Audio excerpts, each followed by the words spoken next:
At our anniversary party, my mother-in-law accused me of stealing her jewelry. When I denied it, she and my sister-in-law grabbed me, tearing my shirt in front of 200 guests. Thrown outside in humiliation, I made one call and everything changed. The button hit my cheek before I even registered what was happening. My mother-in-law Patricia's fingers were twisted in my collar, yanking so hard the fabric made a sick tearing sound. My sister-in-law Victoria had my left arm wrenched behind my back. The dress shirt I'd spent 2 hours ironing, because God forbid I embarrass the Ashford family with wrinkles, ripped straight down the middle. Buttons exploded across the marble ballroom floor like shrapnel. Each one pinged against the stone with a sound that seemed impossibly loud in the sudden silence. 200 guests stared. The orchestra had stopped mid-waltz. Champagne glasses froze halfway to lipsticked mouths, and every single phone in that room turned toward me. You think we wouldn't notice? Patricia snarled, still gripping what was left of my shirt. My sapphire cufflinks are missing, worth $50,000, and you? She shook me like a dog with a toy. You were in my study earlier. I'm David Morrison, 34 years old, and 18 months ago, I was assigned to investigate the most sophisticated Ponzi scheme in Pacific Northwest history. The Ashford family had stolen $43 million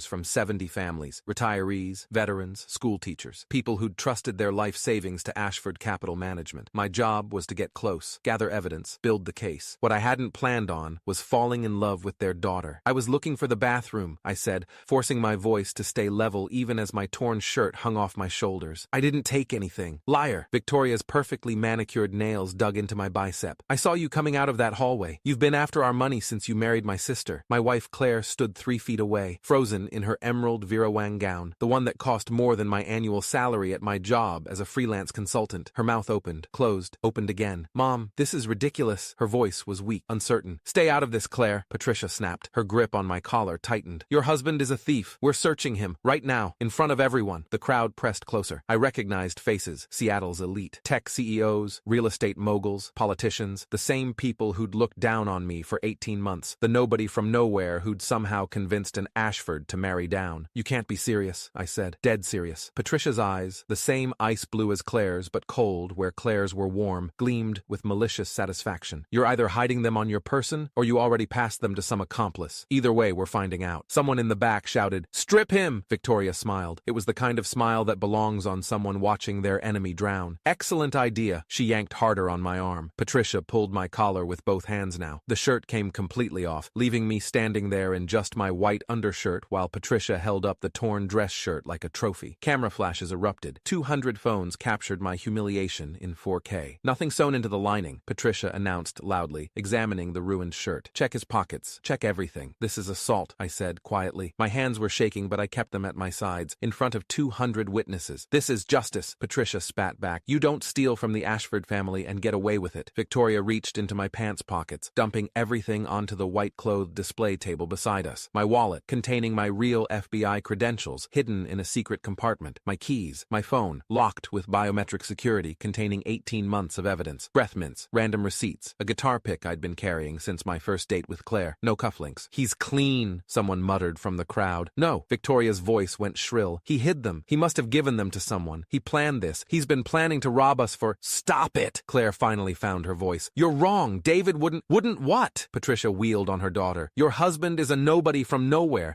No family, no money, no connections, no inheritance, no pedigree. Of course he's a thief. What else would he be? The crowd murmured, nodded. A few people actually said exactly out loud. I'd heard variations of this speech for 18 months. At the engagement party, at the rehearsal dinner, at every family gathering. Patricia never let me forget that I wasn't good enough for her daughter, if she only knew. Claire's father, Richard, stepped forward, 72 years old, silver hair, bespoke suit that cost more than most people's cars. The patriarch, the man who'd built Ashford Capital Management into a respected investment firm by systematically defrauding clients. Security, he said with cold authority. Remove this man from the property immediately. 2 security guards materialized from the crowd. I recognized them. Hawkins and Chen, both former Seattle PD. They looked uncomfortable as hell. Mr. Morrison, Hawkins said quietly, we need you to come with us. Claire, I looked at my wife. My beautiful, kind, naive wife who had no idea what her family really was. You're going to let them do this? She looked at me, at her family, at the 200 guests recording every second, at the choice between the man she loved and the family she'd never questioned. She said nothing. Hawkins and Chen grabbed my arms. Not rough. They didn't want to be part of this any more than I did, but firm. They walked me through the ballroom, past faces I'd smiled at for 18 months, past people I'd called friends, past Victoria's husband Marcus, who smirked and said said, "Good riddance to bad rubbish," just loud enough for me to hear. They took me through the main entrance, past the ice sculptures and the champagne fountain and the string quartet, and out onto the circular gravel driveway of the Ashford estate. Then they let go. "Sorry, man," Hawkins muttered. "This is fucked up." They went back inside, leaving me standing there, shirtless, except for my undershirt, bleeding from where Victoria's nails had broken skin on my arm. Gravel from the driveway embedded in my palms from when I'd stumbled. Through the floor-to-ceiling windows, I could see Patricia raising a champagne glass, toasting, Victoria laughing with her friends, Richard accepting congratulations for handling the situation, and Claire standing alone, looking miserable but doing nothing. My phone buzzed in my pocket. A text from Special Agent Rodriguez, my handler. "We have green light from DOJ, all warrants signed, ready when you are." I'd been authorized to make this call for 6 months, since we'd gathered enough evidence to prosecute, since the grand jury had returned sealed indictments, since the U.S. attorney had signed off on the operation. I'd been waiting for the right moment, the moment when the Ashfords showed exactly who they were in a way that couldn't be denied or spun or covered up. They'd just given it to me. I pulled out my phone with shaking hands and called Rodriguez. "It's done," I said when she answered. "Execute now. Copy that, Agent Morrison. Units are moving in. ETA 30 seconds. I stood up, brushed gravel from my bleeding palms, straightened my undershirt, and waited. Inside, I could see Patricia had taken the microphone, making some speech, probably about family values and integrity and knowing who to trust. The irony was beautiful. Then the sirens started. 8 black Chevy Suburbans screamed up the circular driveway, tires screeching on manicured asphalt. FBI agents poured out, 23 of them, tactical vests emblazoned with yellow letters, weapons visible but not drawn. The mansion's front doors burst open. Special Agent Rodriguez, 47 years old, 22 years with the Bureau, lead investigator on white-collar crimes, strode in with her badge held high. "FBI, nobody move. Hands where we can see them." The ballroom erupted in screams. Champagne glasses shattered. Women in designer gowns stumbled backward on stiletto heels. Men in tuxedos pressed against walls. Patricia's champagne glass slipped from her fingers. It seemed to fall in slow motion, tumbling end over end, catching the light from the crystal chandeliers. When it hit the marble floor, it exploded into 1,000 glittering pieces. Rodriguez walked straight to her. "Patricia Ann Ashford, you're under arrest for securities fraud, wire fraud, money laundering, and tax evasion totaling $43 million.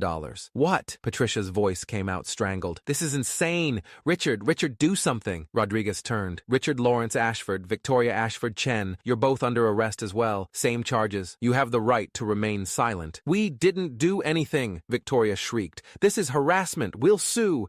Agents flooded the ballroom like a tactical insertion. 23 federal agents moving with practiced efficiency. Guests scattered. Phones came out. Social media would be lit up within seconds. I walked back inside, flanked by 2 agents, still shirtless, still bleeding, but standing straight. The crowd parted. Whispers followed me. "Is that the husband? What's happening? Oh my God, is this real?" Patricia's face drained of all color when she saw me. Her makeup, professionally applied, probably $500 at some exclusive salon, started running as tears of rage and fear mixed with mascara. "You," she whispered, "you did this." I pulled out my credentials, the ones I'd kept hidden in my wallet for 18 months. FBI badge, photo ID, everything official. "You wanted to know who I really am?" I held them high, making sure every camera in the room caught them. "Special Agent David Morrison, FBI Financial Crimes Division. I've been investigating your family's Ponzi scheme for 18 months. The ballroom exploded. Richard lunged at me. 72 years old, and he moved fast, face twisted in fury. "You married my daughter to destroy us? You son of a—" 3 agents tackled him. His face hit the marble floor with a wet cracking sound. His nose shattered. Blood spread across pristine white stone. "No," I said, voice steady, even though my heart was pounding. "I married her because I loved her. The investigation started 6 months before I met Claire. Meeting her was complicated, but I didn't marry her to destroy you." I looked at Claire. She was frozen, face white, one hand over her mouth. "I married her because she was kind and funny and had no idea what you really were. But the investigation continued because you were stealing from 70 families, retirees, veterans, teachers, people who trusted you with their life savings." Victoria screamed as agents cuffed her wrists behind her back. "You bastard! You lying piece of shit! You ruined us! You ruined yourselves," I said. "I just collected the evidence." Agent Rodriguez approached with a thick folder. "We have everything, Agent Morrison. Offshore accounts in the Cayman Islands. Falsified investor statements showing 8-12% returns when real returns were 3%. Shell companies funneling money through. Email chains discussing how to hide losses. Your testimony sealed it." Patricia's legs gave out. She collapsed to her knees, designer gown pooling around her, mascara streaming down her face in black rivers. "We'll fight this," she said, but her voice was hollow. "We have lawyers, the best lawyers. We have money, resources.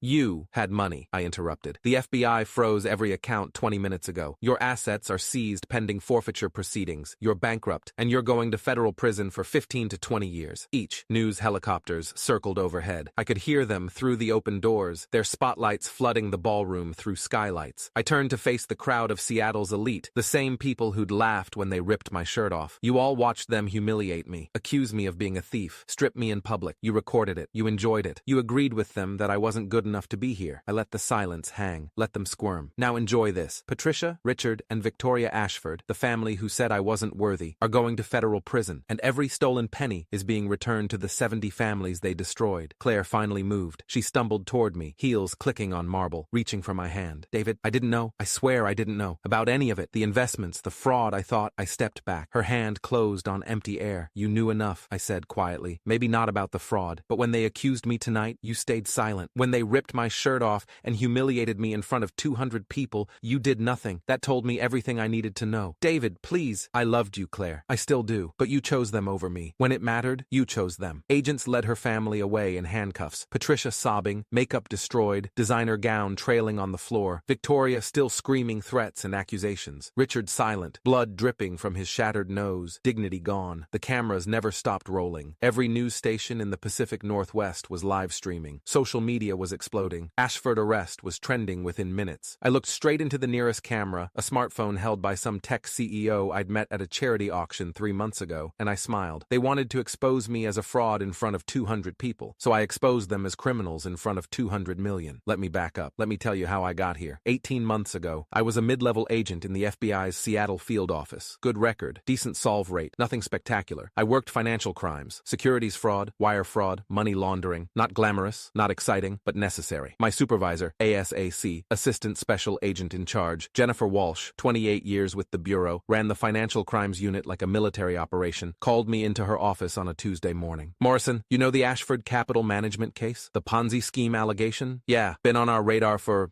3 years? 4. And it's not an allegation anymore. We have a whistleblower, former employee. She brought us everything. Falsified statements, fake transactions, the whole operation. She slid a folder across her desk. Patricia and Richard Ashford run a classic Ponzi. They take money from new investors to pay fake returns to old investors. When returns drop across the market, they fake the numbers. They've been doing it for 12 years. How much? 43 million, 70 families, most of them retirees who put their entire life savings with Ashford Capital because Richard built this reputation as the safe, steady choice. I opened the folder. Photos, financial statements, email chains. It was damning. We need someone inside, Walsh said. Someone they won't suspect. Someone who can get close to the family, document everything, make the case airtight. You want me to go undercover? You fit the profile. Mid-30s, presentable, can fake the background we need. No family ties that would complicate things. That last part stung. My parents had died in a car accident when I was 19. No siblings, no close relatives. It made me ideal for undercover work. It also made me lonely as hell. How long? 12 to 18 months. Maybe longer. We need you embedded, close to the family, close enough to see the real operations. That's a long time. It's $43 million and 70 destroyed families, Walsh said. You in? I thought about it for maybe 10 seconds. Yeah, I'm in. They built me a new identity. David Morrison, freelance consultant, MBA from UW, no criminal record, credit history that looked real because it was real, just under a different social security number, apartment in Capitol Hill, gym membership, Netflix account, a whole life constructed from databases and paperwork. Then came the hard part, getting close to the Ashfords. Turns out, that was easier than I expected. Their daughter Claire volunteered at the Seattle Art Museum. So did I, starting that same week. We were assigned to the same gallery, modern and contemporary. She was beautiful. Not just physically, though she was that. Blonde hair, blue eyes, the kind of smile that made you want to smile back, but kind. She talked to visitors like they mattered. She knew every painting in that gallery. She cared, and she had no idea her family was destroying people's lives. Our first real conversation was about a Rothko. She found me staring at orange and yellow for 15 minutes. Most people last about 2 minutes, she said. It's like controlled chaos, I said. Everything looks random, but it's precisely balanced. You can feel the intention behind every choice. She smiled. That's exactly what Rothko wanted. Precise emotion. Most people just see blocks of color. We talked for an hour. About art, about the city, about nothing important and everything important. I asked her to coffee. She said yes. That's when it got complicated. Because I was supposed to get close to her family, document their crimes, build the case. That was the job. What I wasn't supposed to do was fall for her, but I did, slowly, then all at once. Our second date was at a wine bar in Pioneer Square. She told me about her work in nonprofit development, raising money for youth arts programs. She told me about her family, old money, investment banking, expectations she didn't always understand. They want me to join the family business, she said. said. Work at Ashford Capital, but I don't know anything about finance. I like working with kids. I like art programs. That matters more to me than money. She said money like it was slightly embarrassing, like having wealth was something to apologize for. I fell a little bit in love with her right then. Our third date, I met her family. Sunday brunch at the Ashford estate. 32-room mansion on Mercer Island, private dock, tennis courts, the kind of wealth that doesn't need to announce itself because everyone already knows. Patricia looked me up and down like I was a used car she was considering buying. David Morrison, Claire tells me you're a consultant. What does that mean exactly? Business strategy. I help companies optimize operations, mostly tech startups. And your family? I don't have one. Parents died when I was young. No siblings. Her eyes lit up. Oh, so you're self-made? I suppose so. How American dream of you. The way she said it made it sound like an insult. Richard was more subtle. Asked about my education, my investments, my long-term financial planning, probing to see if I was after Claire's money, if he only knew. Victoria, Claire's older sister by 3 years, barely acknowledged me. She was too busy talking about her husband Marcus's law career and their recent trip to the Maldives, but I was in. I'd made it to Sunday brunch. That was the first step. Over the next 6 months, I became a regular fixture at family events. I documented everything, every casual conversation about managing returns, every comment about investor expectations, every detail that built the case. I wore a wire to Sunday brunches, recorded conversations in my phone, photographed documents when they left them lying around, built a timeline of fraud that stretched back 12 years, and I fell deeper in love with Claire. She had no idea what her family was doing. She didn't want to know. When I asked about Ashford Capital's returns during the 2008 crash, they reported 11% gains when the market dropped 37%. She said, "Dad's just really good at what he does." She believed in them, completely, unconditionally. That's when I realized when this case broke, it would destroy her. I called Walsh, told her I was compromised, told her I'd developed feelings. "Can you still do the job?" she asked. "Yes." "Then do it. We'll worry about the personal stuff later." Claire and I got engaged 8 months after we met. I proposed at the Seattle Art Museum, in front of the Rothko we'd first talked about. She cried, said yes, called her parents immediately. Patricia's response, "Well, I suppose we'll make the best of it." The wedding was 4 months ago. 300 guests, orchestra, champagne fountain, everything Patricia could use to show off the Ashford family wealth and status. I was a prop in their show. The son-in-law who wasn't quite good enough but had to be tolerated because Claire loved him. And through it all, I gathered evidence. Email access codes that Richard left on sticky notes. Investor files that Victoria brought home from the office. Conversations about managing liquidity and keeping up appearances. The grand jury returned sealed indictments 3 months ago. We had everything. Offshore accounts, shell companies, falsified returns, victim statements. Walsh asked if I wanted out, if I wanted another agent to make the arrest. "No," I said. "I'll see it through." So I waited for the right moment, for the Ashfords to show their true nature in a way that couldn't be denied. Tonight's anniversary party, 1 year of marriage to Claire, was supposed to be a celebration. Patricia had insisted on throwing it. "The family needs to show unity," she'd said. What she meant was, we need to show everyone that the Ashfords are still powerful. She'd invited 200 people, Seattle's elite, everyone who mattered, and then she'd accused me of stealing her cufflinks. I don't know if she actually believed it, or if she just wanted an excuse to humiliate me, maybe both, but it didn't matter. They showed exactly who they were, and I showed exactly who I was. The aftermath was spectacular. Patricia, Richard, and Victoria were arraigned the next morning. Federal courthouse, packed gallery, media circus outside. U.S. Attorney Michael Chen, Harvard Law, 15 years as a federal prosecutor, 94% conviction rate, personally handled the case. The defendants operated a sophisticated Ponzi scheme for 12 years, he told the judge. They stole $43 million